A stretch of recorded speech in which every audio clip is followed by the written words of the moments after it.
Pemirsa, seorang balita berusia 3 tahun berhasil dievakuasi dengan selamat dari reruntuhan bangunan di kota Izmir, Turki. Elif tertimbun selama 3 hari sebelum akhirnya berhasil diselamatkan oleh tim pemadam kebakaran.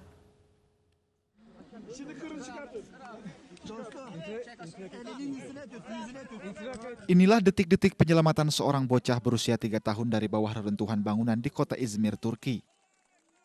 Bocah bernama Elif ini telah 3 hari bertahan di bawah reruntuhan setelah Turki diguncang gempa pada Jumat 30 Oktober lalu.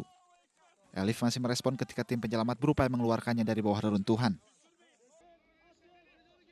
Tim penyelamat mengira Elif telah meninggal ketika dikeluarkan dari balik reruntuhan bangunan. Namun ternyata Elif terus bertahan.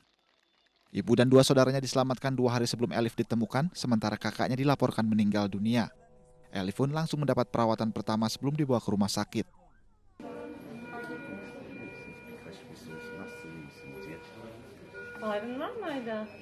Kini kondisi Elif terus membaik dan mendapat sejumlah hadiah sebagai penyemangat untuk sembuh.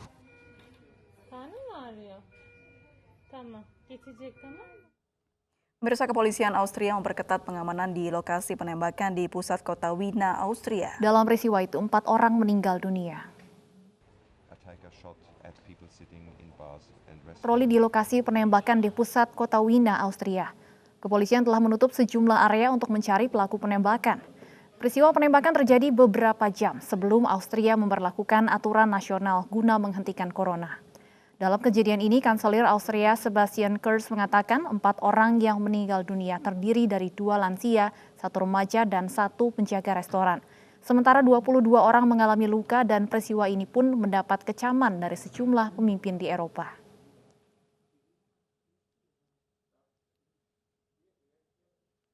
Dan pemirsa, untuk mengetahui kondisi terkini di kota Wina, Austria, sudah bergabung bersama kami Okta Riza, warga negara Indonesia yang menyaksikan langsung penembakan ini. Selamat sore waktu Indonesia, Mbak Okta. Selamat sore, Mbak.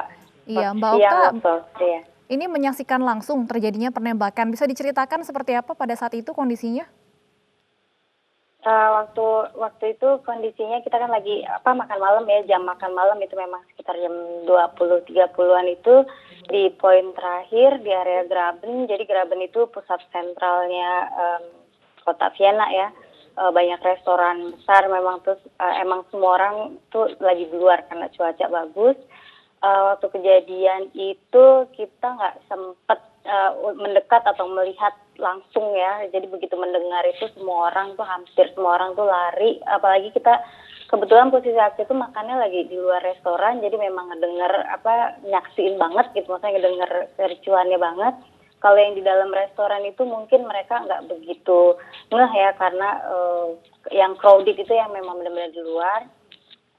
Kita sih langsung lari, jadi hampir semua orang tuh lari masuk gang kecil, karena itu kan memang old town ya hitungannya, banyak banget gang-gang kecil, jadi kayak saling stuck di dalam gang, terus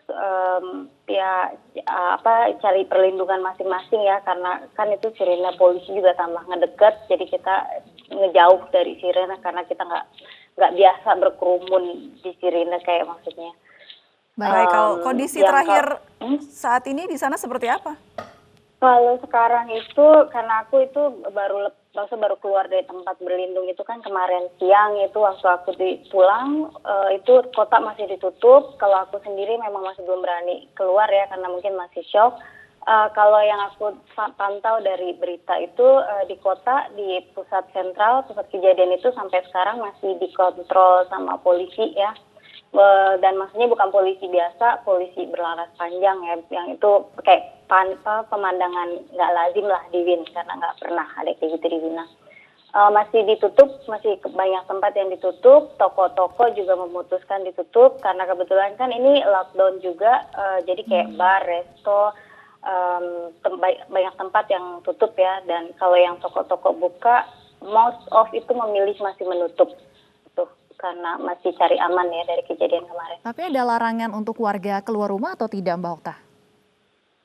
Kalau larangan, himbauan iya, kalau larangan itu kan memang yang untuk jam malam. Jadi karena udah lockdown ini, masa berlaku lockdown ini, larangan itu start jam 8 malam sampai jam 6 pagi esoknya itu memang dilarang. Kalau yang untuk siang hari itu dihimbau untuk tidak mendekati area sentral.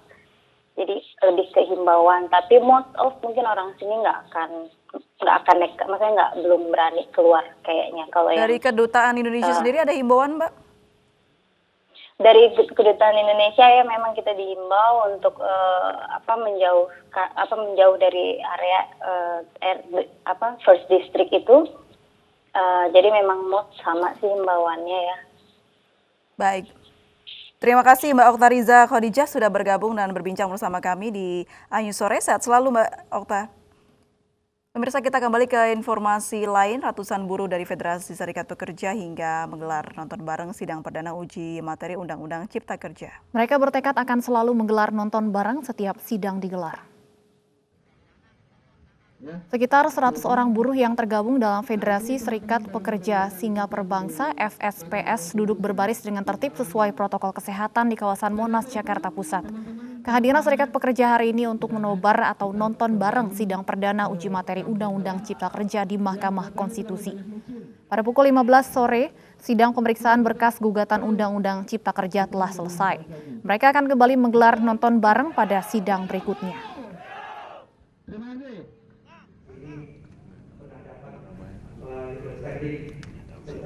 Sidang ini digelar atas gugatan yang diajukan Dewan Pimpinan Pusat Federasi Serikat Pekerja Indonesia. Hakim Ketua memberikan masukan bagi pemohon untuk tidak menguji Undang-Undang Cipta Kerja terhadap Undang-Undang Ketenagakerjaan.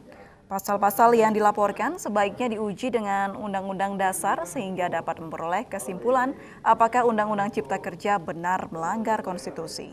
Hakim Ketua memberikan waktu kepada Federasi Serikat Pekerja untuk memperbaiki isi gugatan hingga 17 November. Poinnya ada 5, terkait dengan hubungan kerja, upah minimum, dan PHK. Ya, nah, karena 3 hal ini yang menjadi hal yang paling amat penting bagi kami dalam menguji Undang-Undang Cipta Kerja. Hubungan kerja itu terkait dengan kontrak dan outsourcing. Nah, kontrak dan outsourcing ini kan memang dalam Undang-Undang Ketenagakerjaan sudah dibatasi, tapi dalam Undang-Undang Cipta Kerja pembatasan itu dihapus. Mantan politisi Partai Nasional Demokrat Andi Irfan Jaya jalani sidang perdana pembacaan dakwaan atas perkara dugaan suap pengurusan fatwa Mahkamah Agung. Terdakwa dinilai berperan sebagai perantara suap Joko Chandra kepada Jaksa Pinangki.